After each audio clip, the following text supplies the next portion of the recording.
You're listening to Storytime in Paris on Paris Underground Radio. For more great content, please join us on Patreon.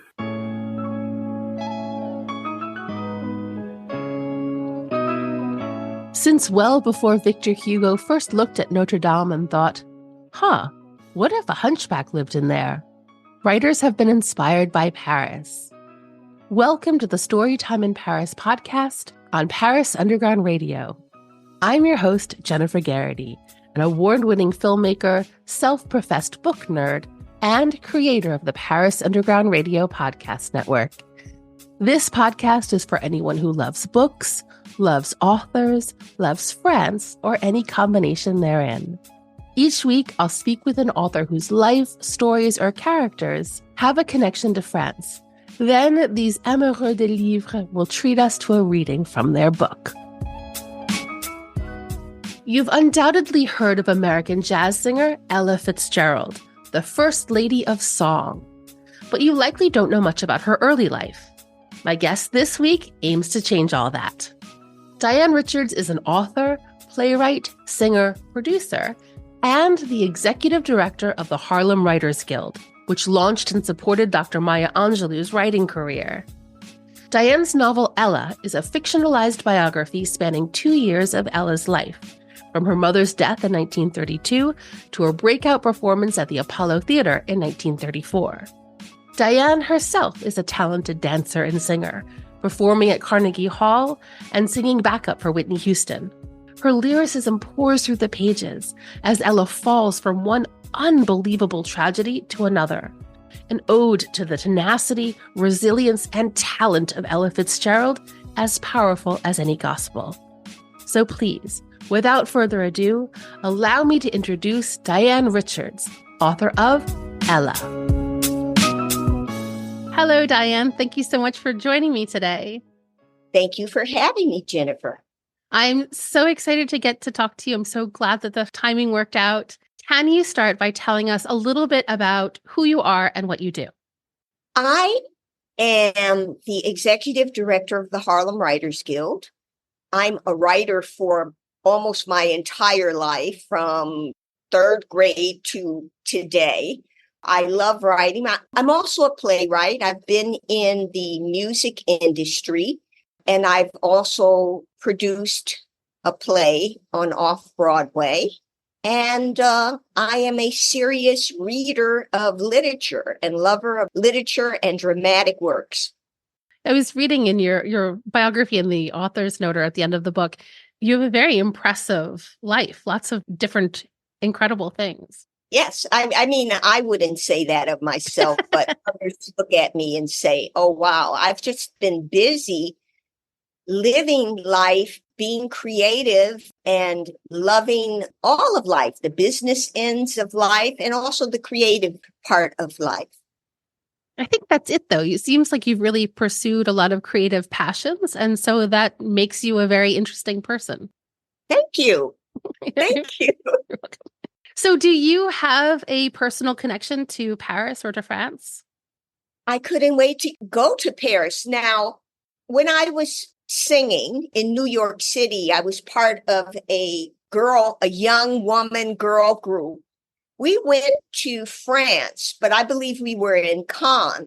And actually, I did a recording over there, a singing lead to a Marvin Gaye song.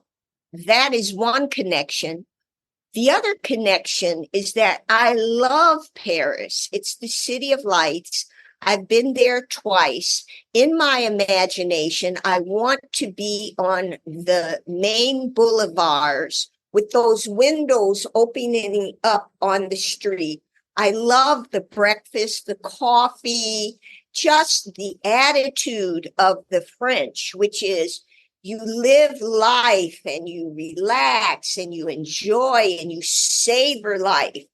I love the museums there, and I just think it's the most romantic city in the world. That's my connection.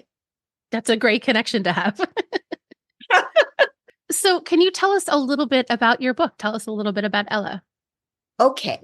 I wrote Ella because I am inspired and motivated by this phenomenal woman, as Dr. Maya Angelou would call her. The book is historical fiction. It's a product of my imagination.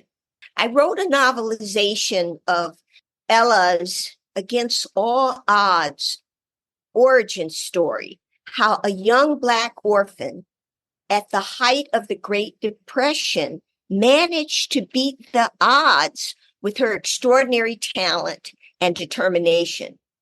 And I wrote this as a story because Ella rarely spoke about her early days before her debut at the Apollo. And the story gave me the opportunity to explore what it means to have a dream, tenaciously pursue it, no matter what obstacles try to stop you. It's an incredible story. Tenacity is the word that I would put, that would be the first word that would come to my mind when I thought of this book. Perseverance, tenacity, strength of character, obviously talent as well, but just knowing this book takes place over the course of only 2 years. And in those 2 years, the amount of hardship that Ella faces would derail most everybody. But she does have this, like you said, this tenacity to just keep going. And it's incredible and inspirational and a joy to read. Thank you. All of it is based on fact. After I did all the research, I let go of that and started to tell what I reimagined she went through. The 1930s, the Great Depression, the rumblings of World War II. And also what was going on in America is heartbreaking. Yeah. Was this a book that had been brewing in your mind for a long time, or was it a more recent obsession? I think it was more of a unconscious connection with her. On one of her songbooks, there's actually a song about Milwaukee in it. So I think it was unconscious, but then a tisket, a tasket is always playing in the back of my mind. I love that time of the big band swing sounds, the flaring skirts, the shoes, the dancing, the Lindy Hop. I'm fascinated. Different people call it the Roaring 20s. That's a little before Ella was still a kid, but then the Roaring 20s, the whole culture moved into the 1930s. So that era, the Cotton Club, the Savoy Ballroom, I'm fascinated. And I am in Harlem now, so I'm fascinated. So I guess it's been unconscious and also brewing. But Ella has been inspirational to kids like me because she moved in glamorous crowds with Frank Sinatra and Marilyn Monroe and Count Basie and all of these people in the music industry that made a difference. So she could do this. And that was an image. There weren't many Black people on television when I was growing up. As a matter of fact, when they came on television, we ran through the house to get to see them, whether it was a commercial or it was somebody, real and famous. We didn't see ourselves on television. And what I also love about Ella is she transcended color and culture and background. Anyone with a dream and the world tells you can't do this, can be inspired and motivated by what Ella did. And she didn't see that. She refused to be labeled, despite the things that she went through, like when she went to different places, she couldn't stay in certain hotels. She was not resentful. She just carried on. There's a saying too, Jennifer, I want you saw it at the beginning of the book, which I think is so important for all of us. She says, just don't stop trying to do what you really want to do. where there is love and inspiration, I don't think you can go wrong. Isn't that wonderful? Yeah, it gives me chills to think about. It's interesting what you just said, because this book is focused on her teenage years and not the more glamorous, sensational ones. Was that always the plan? No. Her life is huge. Okay? She has a huge life. And I wanted to tell the whole life, but I really got emotionally involved in this part of her life, which she never spoke about. And I feel that her story needs to be told.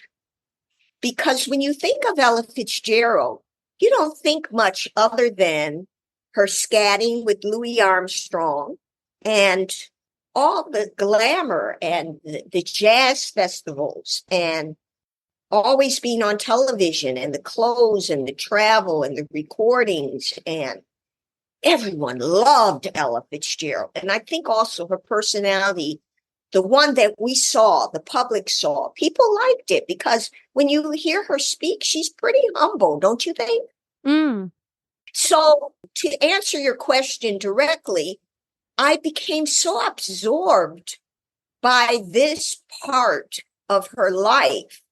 And I would love to be able to continue to do another Ella, actually. I know that's going to be left up to fate and if the publisher wants to do it. But yeah, I wanted to include the Chick Webb connection. After she won the debut, she worked with Chick Webb, who didn't want her at first. This is research I remember because I was going to tell the entire story, but the entire story, to me, to do it justice, would be twice the size of this book. What do you think, Jennifer? Well, one of my questions was going to be, is there going to be a sequel? Because the fact that she went through so much in just these 2 years, and it's a full book and it's wonderful to read, I got very attached to her and very attached to her perspective, her perseverance, and her tenacity, as we've been saying. And I'm really curious to know then how she goes from these 2 years, which are pretty rough and devastating in many ways, to this big, wonderful, glamorous icon that was the Ella that I was aware of. So I personally, on a very selfish level, would love for you to just keep writing. And maybe, I mean, I understand the book would probably be like 10,000 pages long, but I wouldn't mind if this was volume after volume after volume of her life. Oh my goodness, Jennifer. Well, her life is huge. Okay. And when she headed up the Chick Webb band, that was revolutionary for her, a young woman, to head up a whole group of men with that kind of swing and attitude and bravado, they had to, in the sharp skin suits and, they just had swag. Yeah, swag. That's it. And for her to head it up. Okay. Yes. And that's a portion. And how does she get out of the Depression era? So we're going into the sequel talking about that, but there's a lot of material. The relationships. I mean, we have to go to the 1950s with her, with Marilyn Monroe. Okay. And she sang with everybody. Everybody wanted her to sing with them. All the big bands, swing bands wanted her to sing. She ended up doing songbooks with Cole Porter and Gershwin. And so, yeah, there's a lot of material. And no one knew about, let me ask you, Jennifer, did you know about this part of her life before? No, not at all. I only knew of her as this big icon. I had never really, I guess, thought too much about what came before, but I would have assumed that her life before had been kind of cushy, or relatively, at least compared to the life that she actually did lead. So it was revelatory to me. Does French culture sometimes leave you scratching your head? Well, you might enjoy listening to our sister podcast, Navigating the French, hosted by journalist Emily Monaco. Each episode focuses on a different word in the French language, and Emily is joined by an expert who will help explore what that word says about French culture. Listen now to Navigating the French on ParisUndergroundRadio.com or wherever you listen to podcasts. We'll be right back with Storytime in Paris after a word from our sponsors. And now, back to Storytime in Paris. She was very discreet. She rarely talked about her personal life. She focused on her music. And her music was her life. She loved it. She loved being in front of the mic. She loved her audience. And I got that as a singer myself. She was extremely comfortable. I'm sure she had the nervousness that when you're going to perform, you have to be on top of your game. Your vocals have to be right. Your memory of your tonality of what you're singing has to be correct. You have to have the right mood. It's almost like if you meditate, going into a Zen meditations, you are there performing, you're giving of yourself to the audience. So all of that was important for her. Well, it's just like you said, where you do all of the research and then you let it go to do the writing. She had to do all of the work ahead of time so she could let it go when she was on stage. Right. So speaking of that, can you talk to us a little bit about the research that you did do? Okay, I looked at every YouTube video that I could get of her. I purchased videos of her. I got the best biographies of her. I got the biographies that were approved and unapproved. I walked the streets of Harlem. I went to the Apollo amateur performance. I was jumping up and down in the seats. Okay, I was like, yeah, they have the Tree of Hope on the stage now. Oh. Yeah, they have the stump of the Tree of Hope on the stage. I did the research on the Lindy Hop and the different moves and the tap dancing and the famous dancers that went to the Savoy Ballroom. Frankie Manning, Norma Miller. And I watched obsessively. I bought different books to learn the terminology. I'll tell you, when I was growing up, I could dance. And as a matter of fact, a relative just recently told me, Diane, don't you remember you used to come over and you used to dance? I said, I don't remember that. And the reason being, Jennifer, that I have a sister, I was singing when I was young, and she was the dancer. So I didn't want to take both talents and dance and sing. I wanted my baby sister to have a talent. You can dance and I'll sing. That was a bad decision because later on, I consciously stopped myself from dancing. So all the different steps and things I did when I was in New York being, a singer and pursuing my dream of singing and being on stage, you had to dance. So I was in those big dance groups. And the choreographer would say, now 6, 7, 8, and you would have to do it. So I had a real reference point to work with and knew. And I was so clumsy because I had told my sister, you're going to be the dancer and I'm going to be the singer. What a mistake. And she didn't end up dancing. I'm not surprised to hear about your passion for singing and dancing because you write like someone who this all comes very naturally to. Because the way that you describe Ella is that this music is just sort of running through her at all times. And one of the things that I really love about how you write about her is that she'll be in a situation and then we realize she's already been dancing, or she's in a room and then she realizes she's already been singing. And so it's not like she bursts into song or she bursts into step. It's that it's always there and it just sometimes it oozes out of her and then she becomes conscious of the fact that this is what's happening. And I loved reading that. And so I'm not surprised that you sort of have the insider look at that. Thank you.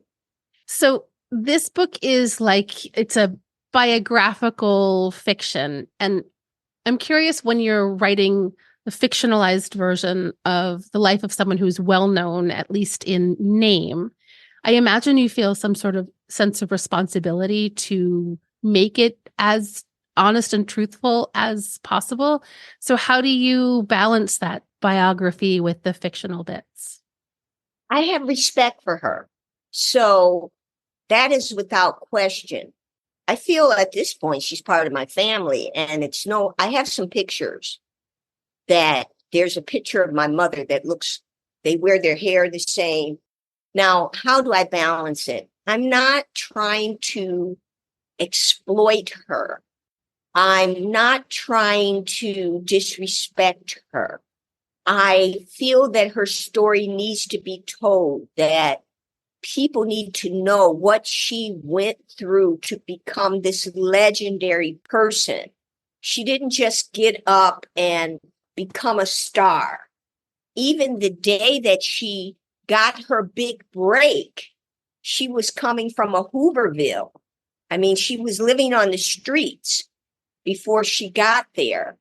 And it gives us even more reverence for Ella Fitzgerald, the First Lady of Song, because you would never know that she went through all of this. So I respect her. I don't want to be egocentric, but when I write, I get into my characters, then I let my characters tell the story. I step back. But in a sense, they're channeling through me. And in a sense, I do become Ella because I'm very attached to her. So when that happens, I don't have any concerns about saying anything that is too far off. And of course, it is a reimagination with respect for the person that I am doing fiction, biographical fiction, historical fiction. Does that answer? Yes, that's an excellent answer. So I want to ask you about your writing process. When you're writing, do you listen to music? No. What I do is, I'm going to tell you this personal thing.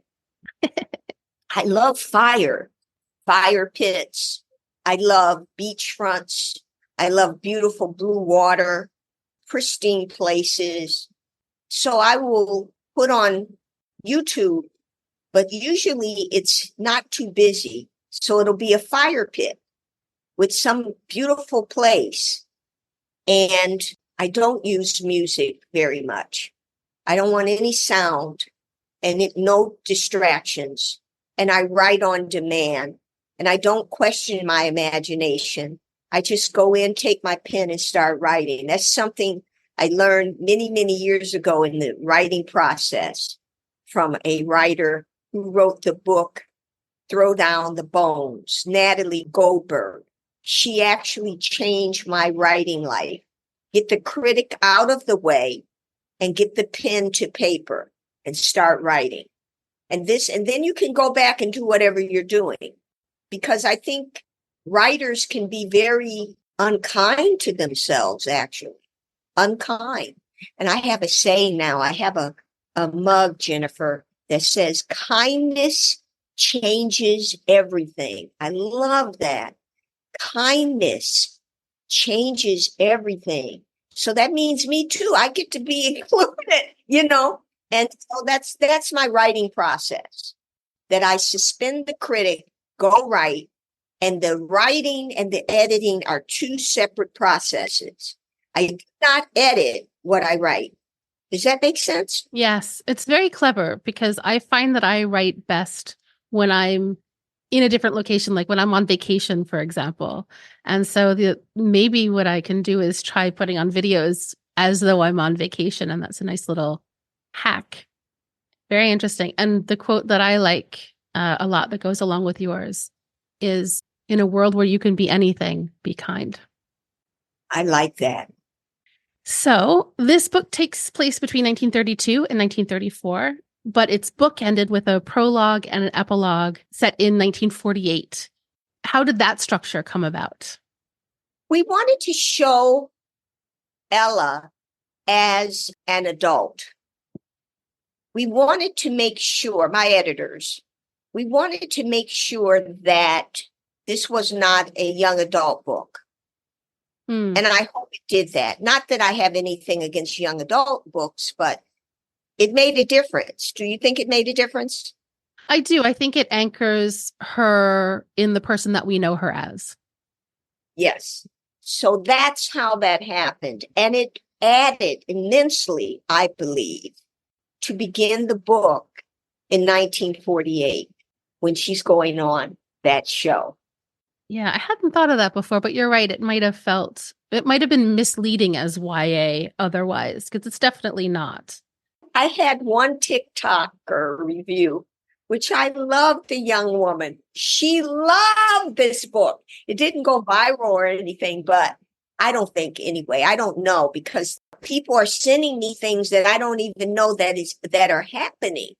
And she said, this is a great book, but maybe some disclaimers, because I think we use some language that sometimes, but not overly. I'm glad you didn't notice. So thank you very much, Jennifer.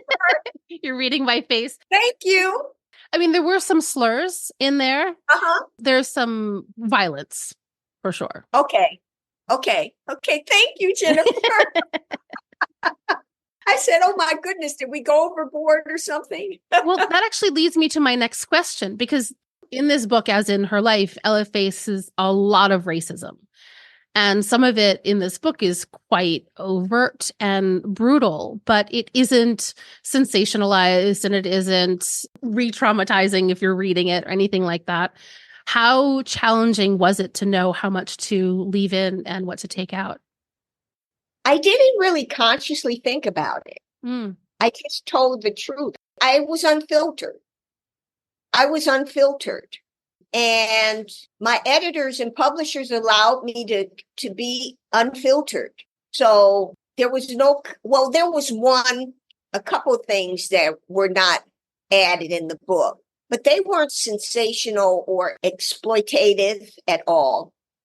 And I just told the truth. The truth is, you could not, if you were Black, you could not go into certain stores on 125th. It's well known. You couldn't go to the Cotton Club. It's well known that if you were going to purchase something, you couldn't try it on. It's well known. There were rent parties because you were lucky. If you were a family of color, you were lucky to be able to even be employed. But the beautiful side of it is Harlem was a mecca. It was a mecca. People had their own businesses, their beauty shops, their stores, their shoe shine stands. I mean, that's what people did. This is the 1920s, 30s. I mean, I do mention the 20s because Ella's mother is involved, and there's a historical reference to where she came from as a child. I was a little concerned how people would take it, but people are loving it because I guess they see that was that time then. You can't say it wasn't. If you're enjoying this podcast, you may also enjoy my podcast, City of Muses. Each week, I chat with contemporary artists and creatives to explore what inspires them, where their creativity comes from, and how Paris has helped or hindered their dreams come true. Check out City of Muses now, available wherever you listen to podcasts. We'll be right back with Storytime in Paris after a word from our sponsors. And now, back to Storytime in Paris. Well, I think it would be really fabulous to hear a little bit from the book. Will you read for us? Oh, okay. And is there anything that we need to know contextually before you do? The Savoy, world's finest ballroom, was in Harlem, and it was the place to go to.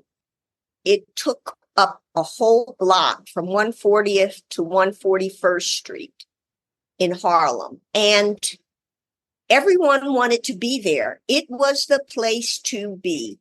Chick Webb's band played there. They danced. It was just the place to be. And it was Ella's favorite dance spot. If you could get into that club and be as good as the dancers there, you were going places.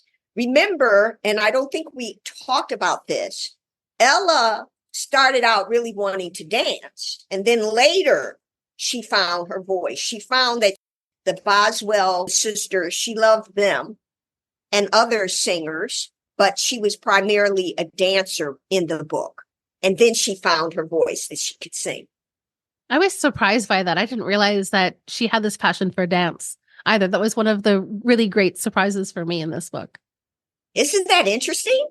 Yeah, it's surprising because we know her for her fabulous voice, her untouchable, iconic voice, and yet she was so moved to move her body in the beginning. It makes sense, too, because as a singer, that rhythm, that scatting she has, okay, that's body movement. That's, that didn't come from nowhere. So it came from her moving her body, right? And just being in rhythm and being driven by the drums and the horns. And people have said, I can tune my horn to Ella's voice. So this is chapter 6, and I'll just read a few pages.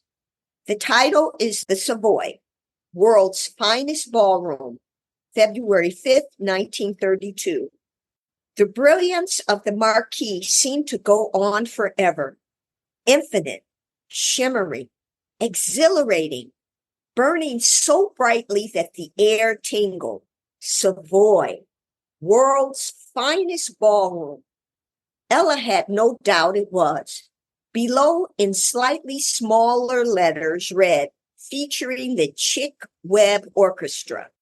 She loved Chick Webb. He was a tiny drummer, and his music was infectiously danceable. A long line of people waited for entry on the corner of 140th Street and Lenox Avenue. A white police officer rode back and forth on a tall horse, maintaining order. White patrons wearing tuxedos and beautiful gowns arrived in chauffeur-driven limousines, bypassing the line. One woman had on a glittering tiara of diamonds and topaz. She looked right at Ella, who tried to imagine what it would be like to be her, white, rich, and beautiful, with a handsome man holding her arm as she glided up the carpeted walkway. The night was warm for February. Charles wore a black coat whose worn hem he'd sewn so it looked almost new. She didn't know how he kept the scarf he tossed around his neck so pearly, but he looked as elegant as the men in front of them. Ella glanced down at her own tattered brown coat.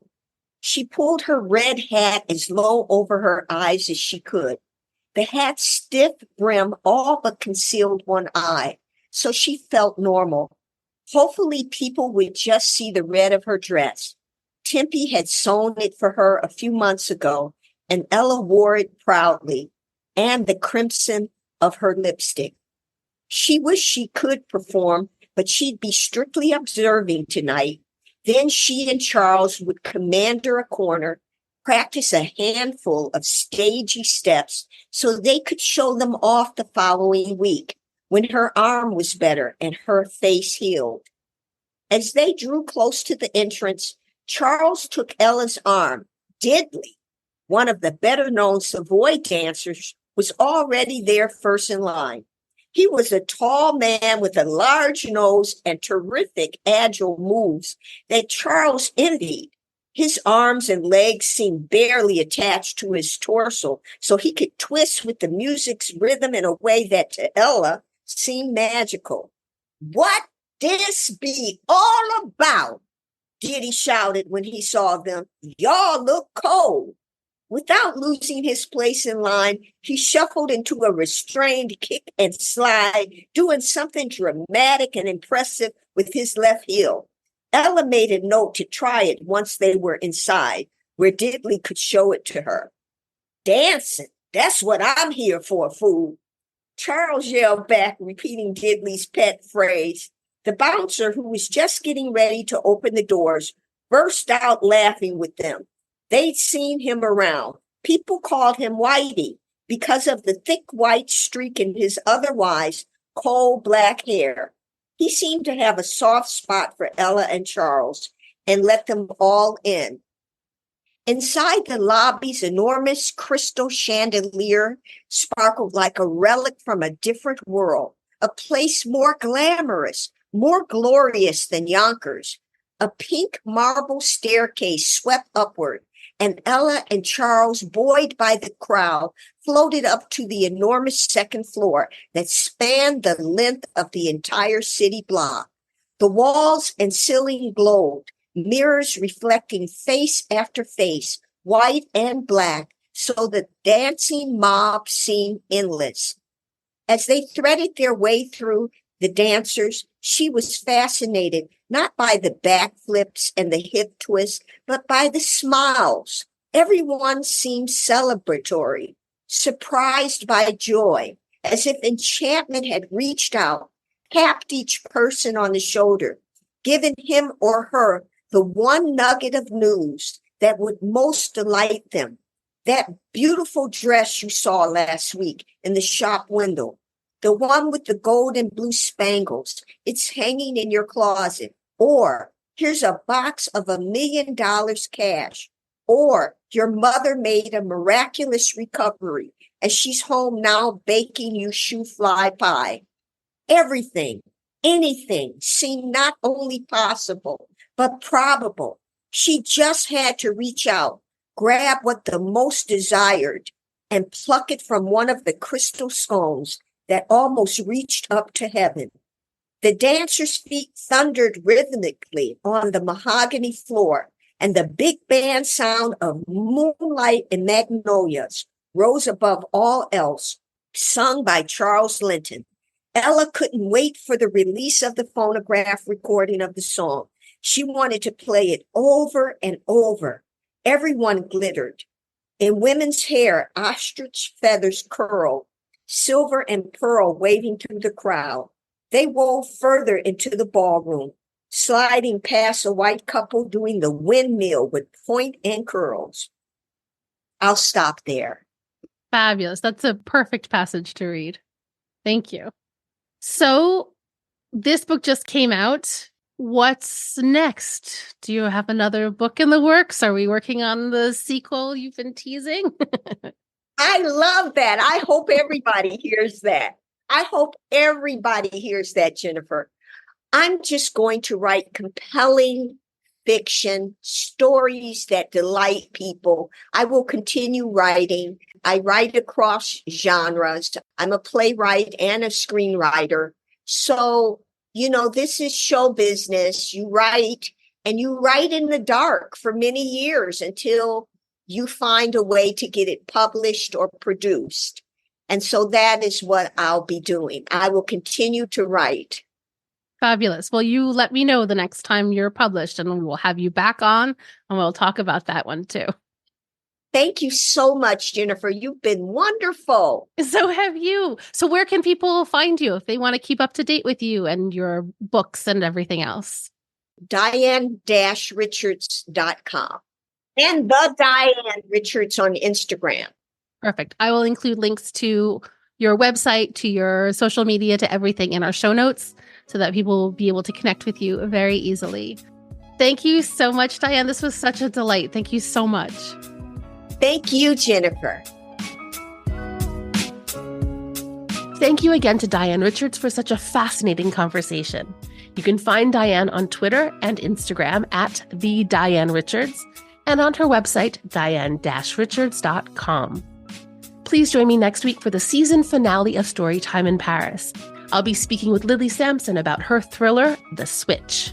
Please join me next week to see if your questions have been answered and to hear a reading from her book.